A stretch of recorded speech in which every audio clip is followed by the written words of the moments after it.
자, 37편 21절로부터 40절까지 교독하면서 봅시다. 제가 먼저 21절을 읽겠습니다. 악인은 꾸고 갚지 아니하나 의인은 은혜를 베풀고 주는도다. 주의 복을 받은 자들은 땅을 차지하고 주의 저주를 받은 자들은 끊어지 이르도다. 여호와께서 사람의 걸음을 정하시고 그의 길을 기뻐하시나니 그는 넘어지나 아주 엎드러지지 아니하면 여호와께서 그의 손으로 붙드신 이르다. 내가 어려서부터 늙기까지 의인이 버림을 당하거나 그의 자손이 걸식함을 보지 못하였도다. 그는 종일토록 은혜를 베풀고 구워주니 그의 자손이 복을 받는도다. 악에서 떠나 선을 행하라. 그리하면 영원히 살리니 여호와께서 정의를 사랑하시고 그의 성도를 버리지 아니하심이로다. 그들은 영원히 보호를 받으나 악인의 자손은 끊어지리로다. 의인이 땅을 차지하며 거기서 영원히 살리로다. 의인의 입은 지혜로우며 그의 혀는 정의를 말하며 그의 마음에는 하나님의 법이 있으니 그의 걸음은 실족함이 없으리로다. 악인이 의인을 엿보아 살해야 할 기회를 찾으나 여호와는 그를 악인의 손에 버려두지 아니하시고 재판 때에도 정죄하지 아니하시리로다. 여호와를 바라고 그의 도를 지키라. 그리하면 내가 땅을 차지하게 하실 것이라. 악인이 끊어질 때에 내가 똑똑히 보리로다. 내가 악인의 큰 세력을 본즉 그 본래 땅에 서 있는 나무 잎이 무성함과 같으나 내가 지나갈 때에 그는 없어졌나니 내가 찾아도 발견하지 못하였도다. 온전한 사람을 살피고 정직한 자를 볼지어다. 모든 화평한 자의 미래는 평안이로다. 범죄자들은 함께 멸망하리니 악인의 미래는 끊어질 것이나 의인들의 구원은 여호와로부터 오나니 그는 환난 때에 그들의 요새이시로다. 여호와께서 그들을 도와 건지시되 악인들에게서 건져 구원하시는 그를 의지한 까닭이로다. 아멘. 시편 37편 앞부분에 이렇게 얘기하죠. 악한 세상에서 우리가 어떻게 살아야 할 것인가. 살다 보면 불평과 시기가 나올 수 있다. 그 불평과 시기는 우리가 지금 닥치고 있는 현재적 문제와 고난 때문에 충분히 그런 마음이 생길 수 있는데 다윗은 오늘 이 시에서 굉장히 단호하게 명령적으로 이야기를 한다. 그러면 어떻게 하면 좋겠느냐. 그래서 제가 금요일 날 이렇게 말씀을 드렸어요. 의뢰하라. 혹시 기억나세요? 그 대상 안으로 들어가라 그랬어요. 그건 의뢰하라라는 말은 문 밖에 있는 것이 아니라 내가 믿는 그 대상 깊은 곳으로 들어가는 것이다. 그리고 기뻐하라. 하나님 주시는 것들, 이미 나에게 허락하신 것들을 누리고 기뻐해라. 이렇게 말씀을 드렸고요. 자, 그리고 자기 길을 가는 자, 불평하거나 시기하지 말라. 자기 길, 자기가 혼자 가는 길이라 그랬습니다. 그래서 세상 사람들 일명 교회 안 나오지 않는 사람들이 훨씬 더 잘 된다, 안 된다? 잘 됩니다. 왜요? 자기가 계획해서 가기 때문에 그래요. 훨씬 빨라요. 근데 빠르나 없어져요. 그런데 우리는 왜 뒤처진 것처럼 느껴진다? 주님과 함께 가기 때문에 그래. 2인 삼각 기억나시죠? 2인 삼각이 빠른가요? 혼자가 빠른가요? 혼자가 빠르죠. 2인 삼각은 넘어지기도 쉬워요. 왜냐하면 호흡이 안 맞거든. 하나님이랑 이렇게 어깨동무하고 가다 보면 우리 주님은 로또라 그랬어요. 제가 안 맞아요. 주님도 우리가 안 맞죠. 그러나 함께 가는 것을 믿음, 그거 주님과 함께 가는 것을 의인 이렇게 말씀을 드렸어요. 그래서 지금 계속 10편 37편은 의인과 악인에 관해서 이야기를 하는데 오늘 이 표현마다 되게 재미있는 표현이 나오는데 우리 9절 한번 보시겠어요? 9절 진실과 악을 행하는 자들은 끊어질 것이나 여호와를 소망한 자들은 뭐라고요? 땅을 차지한다는 표현이 나와요. 21절에 보시면 22절 주의 복을 받은 자들은 땅을 차지한다. 29절에도 의인이 땅을 차지한다고 그러고요. 34절에도 보시면 네가 의인이 땅을 차지한다 그래요. 여기서 말하는 땅은 악인의 저주, 악인의 끊어짐과 대비되는 표현이에요. 그래서 이 본문을 이렇게 설교하는 것을 제가 유튜브에서 보고 깜짝 놀랐어요. 하나님을 경외하면 하나님이 땅 주신다. 굉장히 위험한 해석이다. 물론 하나님 주신 복 가운데 땅도 포함되지만 여기서 말하는 땅은 연속성을 의미해요. 무슨 연속성? 너희가 이 땅에서 끊어지지 않을 것이다 라는 하나님의 보호하심을 상징한다는 말이죠. 그런데 이것을 혹 만약에 여러분들이 예수 잘 믿으면 땅 받는데 그럼 못 받은 사람은 다 예수 못 믿은 거냐? 라는 방식, 그런 도식이 설명되니까 되게 우리가 주의 깊게 봐야 할 말씀인데, 자, 그런데 21절부터 보시면 악인은 꾸고 갚지 아니하나 의인은 은혜를 베풀고 주는도다. 그래요. 에덴 동산의 뜻, 에덴의 뜻은 기쁨이라는 뜻이 있어요. 그런데 이 히브리어에는, 우리 말에는 주어, 뭐 동사, 명사 이게 단순한데 히브리어는 어떤 의미가 있냐면 재귀 동사라는 게 있어요. 내가 행한 것이 나에게 돌아오는 것을 재귀 동사라고 하는데, 이 에덴의 재귀 동사가 뭐냐면 아덴이에요. 근데 이 아덴이 그냥 일반 명사할 때는 기쁨인데 재귀 동사로 그 뜻이 바뀌면 굉장히 놀라운 뜻을 담고 있어요. 주색에 빠지다라는 뜻이에요. 내가 모든 결과를 나로 향하면, 갑자기 제가 무슨 말씀을 드리냐, 악인의 특징이 모든 물질, 재물 이런 모든 것들이 자기를 향해요. 그래서 모든 것들이 자기에게로 돌아와야 되는 거예요. 그것이 악인의 특징이랍니다. 다시 한번 읽어볼게요. 악인은 꾸고 갚지 아니하나 의인은 은혜를 베풀고 주는도다.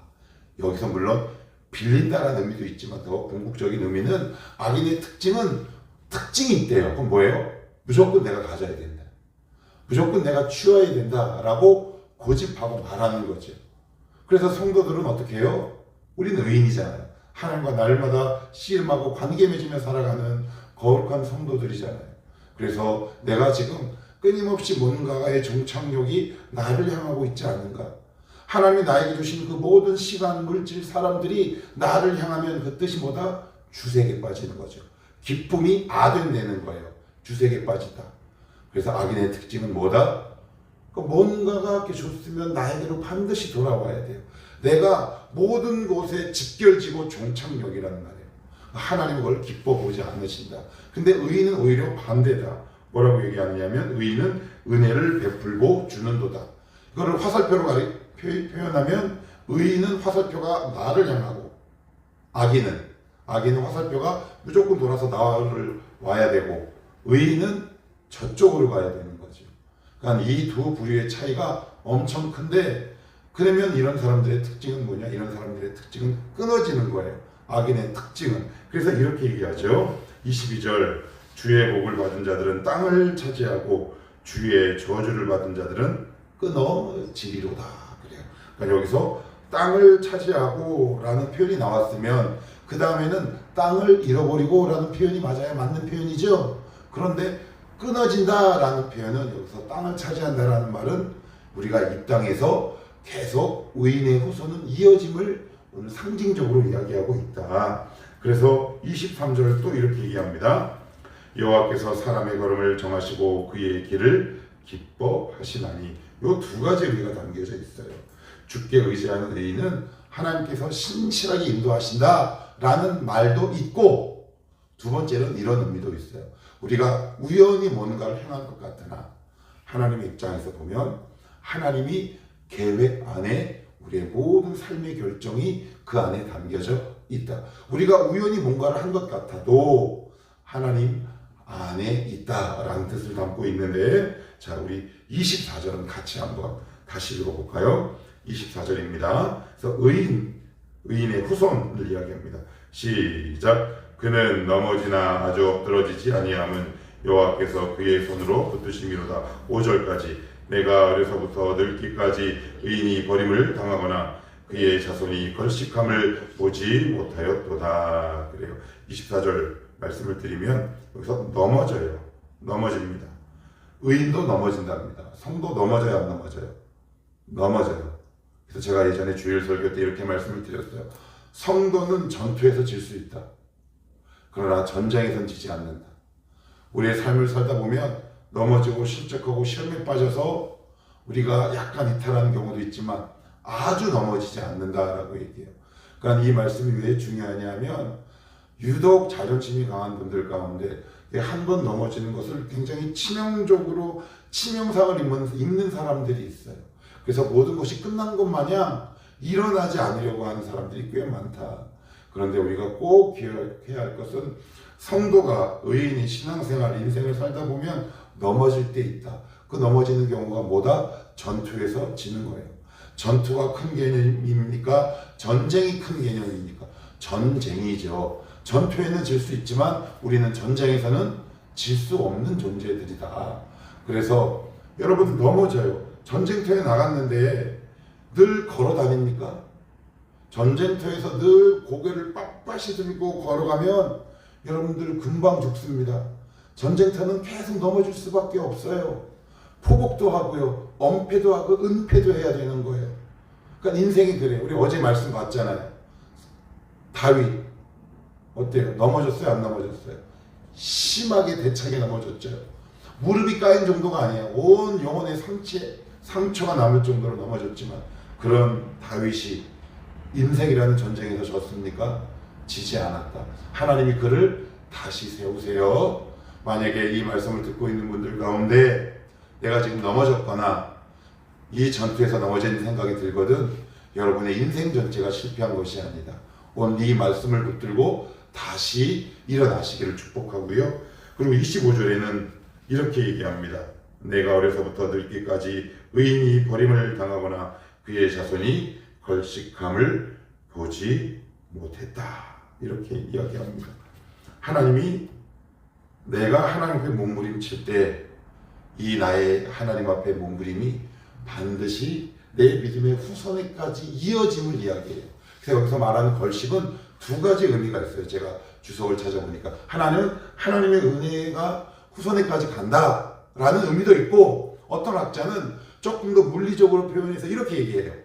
뭐냐?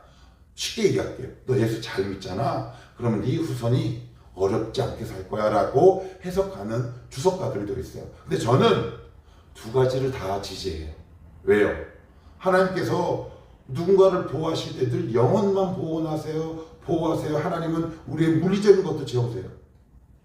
영혼육을 다 함께 채우신다는 말이에요. 그래서 내가 지금 하나님 앞에 바로 서 있는 것이 결국 나의 자녀를 지키는 가장 강력한 무기가 될 수밖에 없다. 그래서 의인이 이 땅에 살 때 고난도 많고 악인이 잘 돼서 속도 상하도 있지만 이 말씀을 붙들고 내가 네 후손과 네 인생을 책임질 테니 불평하거나 시기하지 말고 네가 감당한 그 길을 걸어가라 라는 것이 지금까지 다윗이 얘기한 이 시편의 핵심 가운데 하나다. 자, 그리고 마지막으로 한 절만 더 보고 마치도록 하겠습니다. 자, 40절 한번 읽고 오늘 말씀을 마칠게요. 40절입니다. 시작. 여호와께서 그들을 도와 건지시되 악인들에게서 건져 구원하시면 그를 의지한 까닭이로다. 그래요. 여호와께서 그들을 도와 건지시되 악인들에게서 건져 구원하시면 그를 의지한 까닭이다. 의지하는 만큼 하나님의 구원의 깊이가 경험되는 것 같습니다. 오늘도 이 자리에 나오신 여러분들 모두가 다 의인이고 그리고 하나님이 기뻐하는 분들일 겁니다. 전투에서 졌지만 전쟁에서 질 수는 없습니다. 아니, 질 수 없겠지요. 하나님 앞에 오늘도 기도하는 여러분의 기도가 상달되면 물론이요. 하나님이 기뻐 받으시는 동시에 우리의 이런 모든 몸부림이 결국 우리의 후손에게까지 이어짐을 오늘 성경은 말하고 있습니다. 나의 자녀를 지키는 가장 강력한 무기, 내가 하나님 앞에서 오늘도 기도와 말씀으로 살아내려고 발버둥 치는 우리의 삶, 이것이 하나님께서 아름답게 열매 맺게 해주실 줄 믿습니다. 기도합시다.